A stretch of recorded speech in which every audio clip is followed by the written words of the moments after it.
Good afternoon, crap to cream. Top shed. So I've now put the heater box in, and as a few people had alluded to, that was a job that I can only be referred to as a child without parents job. So it's now in, and I honestly, that solid rubber block that there is that looks after the air outlets on the inside of the cab there, wow.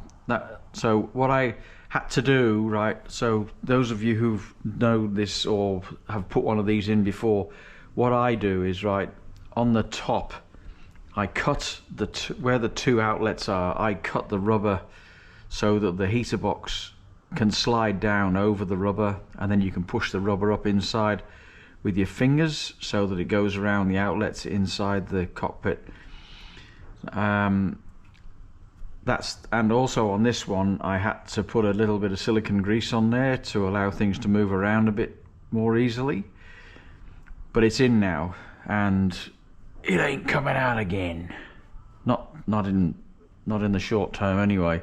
Still got the motor to put on, obviously. You'll also notice now that the brake pipes are connected to the master cylinder. So when I did my other car, I kept all the old brake lines, and it was relatively straightforward to bend the pipe to match the old pipes using them as templates. I could cable tie the old pipe to the straight pipe and then bend it, and then it would more or less fit. On this occasion, right, because obviously, as you'll know, I'm now putting a late pedal box in and a servo assisted master cylinder on an early 74 one. The pipes, I ordered the right pipes, so I had the right pipes for what I was doing, but trying to get the pipes bent right so they went in the right place, and hoping that they were long enough or not too, they weren't too long or too short when they met where they were going to, was quite a challenge, to say the least. So whilst I'll take criticism, right, it's not 100%, but it's a lot better than what the old system was.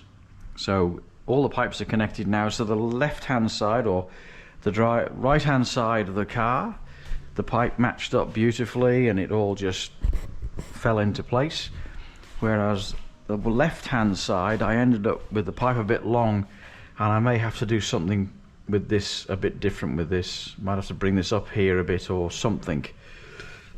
But anyway, I'm going to put the wheel on and then check it on full lock just to make sure it doesn't catch on anything or rub on anything. But it is so difficult to try and get all the bends right, because you don't want to end up too short, because then that's, in my mind, is even worse. As you can see now underneath some of the electrical, I've put the front to rear electrical cable in, and that's now in the boot and connected to the lights in the boot. I have my new live cable to the starter motor. I'm not going to put that on until the starter motor is in place, so that I don't cut that off too short, and I'm not going to put any more of the cabling underneath until the engine's in. So where I'm at now is I've got one of these as well, voltage stabilizer. It's a diode one, so it's not a thermal setup, so it should be more reliable and give better instruments, and you can get them off the internet. I'm just wondering if I can get in to show, but you know where I'm talking about. It's in there, where the radio, behind the radio slot, where that hole is. You can push the rubber up into place a lot easier. So all the flash units are on now. So yeah, good progress. Now that I've fully retired, I'm getting things done. I've made more progress in a week than I did in a month before. So I was quite dreading getting the tubing, brake pipes done and the heater. A lot easier to do the heater with the engine out, because you can stand in the engine bay and push and shove it around all over the place.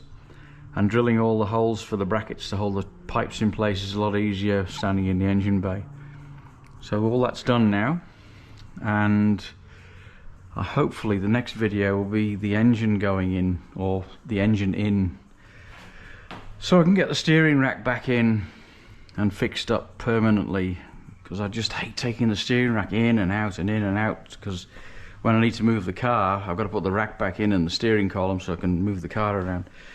Once the engine's in, that becomes permanent. I've got the overdrive cable, which will no longer be used as an overdrive cable, so this needs to go in for the reverse lights, but I might be able to use this wiring to do the switch that has on the MX-5 gearbox, where it has a cutout when you can't start the car when it's in gear. So I wired it up on the other one and it works a treat. I think that's about it. Thanks to subscribers, and thank you for the comments, and thank you for, you know, getting closer to 1,000 now. So any assistance I can get to 1,000, that's great. I don't know what that means for me, but it seems to be a goal that everybody aims for. So yeah, thank you very much indeed for everything, and I'll continue on. And the brake pipes are finished. Yeah, the front to rear brake pipes done now, so it's all finished, all the pipes. So now I just have to do the rear wheel drum to disc conversion, and then I can put brake fluid in, and then do the brakes. So I don't know whether I'll do that now or whether I'll put the engine in first. I think I might put the engine in first, because I can do this later. I've got some other work to do on other cars on the hoist. So that's yeah, okay, have a nice weekend, and again, thanks for the support, it's great. Bye for now.